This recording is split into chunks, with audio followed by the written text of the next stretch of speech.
So அது வந்து as an ஆக்டரா அந்த கதைக்கு எங்கள சூஸ் பண்ணும்போது வந்து அது எங்களுக்கும் வந்து அதில பெனிஃபிட் ஆகுது. ஸோ இது வந்து ultimately movie is a directors medium. Yes. So அங்க தான் ஸ்டார்ட் ஆகுது.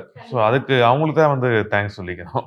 அண்ட் இப்ப நீங்க கிரைம் ஜானர் வந்து நீங்க பண்றத நம்ம பார்த்திருக்கோம்ல. ஸோ சீரிஸ்ல வந்து இது ரொம்ப எலாபரேட்டடா பண்ணுவாங்க. ஸோ சீரிஸ்லாம் பண்றதுக்கான ஏதாவது ஒரு ஆசை இருக்கா?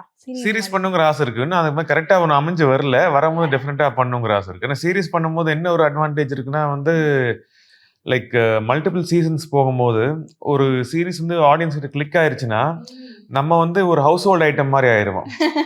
கிட்டத்தட்ட இந்த சீரிஸ் வருதுன்னா இத பார்க்கலாம் அப்படிங்கும்போது, அந்த கேரக்டரோட அவங்க வந்து அந்த கேரக்டர் மேல அவங்களுக்கு ஒரு லைக்கிங் வரும்போது, ஆட்டோமேட்டிக்கா அந்த கேரக்டர் போர்ட்ரே பண்ற ஆக்டர் மேலயும் அவங்களுக்கு ஒரு லைக்கிங் வரும்.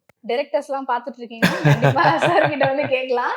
அண்ட் சார் எல்லாரும் காஸ்டிங் இருக்காங்க அண்ட் எல்லாமே நைட் ஷூட்ஸ்ல இருக்கு. அது எல்லாரையும் ஹேண்டில் பண்றது ஒரு விஷயம் இருக்கும்ல. ஆனா ஆஃப் செட் எப்படி இருக்கும்? செட்லாம் எப்படி இருக்கும் உங்களுக்கு? நாங்க அதான் சொல்றோம் மேடம். சார் ஒரு பக்கம் இருப்பாங்க.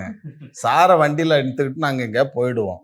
ஷூட்டிங் ஏன்னா சார் சேசிங் போறாங்க அப்படின்னா டூப் எல்லாம் போட மாட்டாங்க.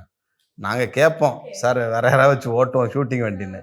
ஏறுங்க மற்ற வேலையெல்லாம் பார்ப்போம்னு சொல்லிட்டு, அது என்ன இதா இருந்தாலும் வண்டி ஓட்ட மட்டும் சொல்லிட்டா சார் ஃபுல் எனர்ஜி ஆயிருவாங்க. இல்லன்னா தூக்கம் வந்துரும். அதனால ஓட்டிட்டே இருந்தா கார் ஓட்டும்போது தூங்க முடியாது.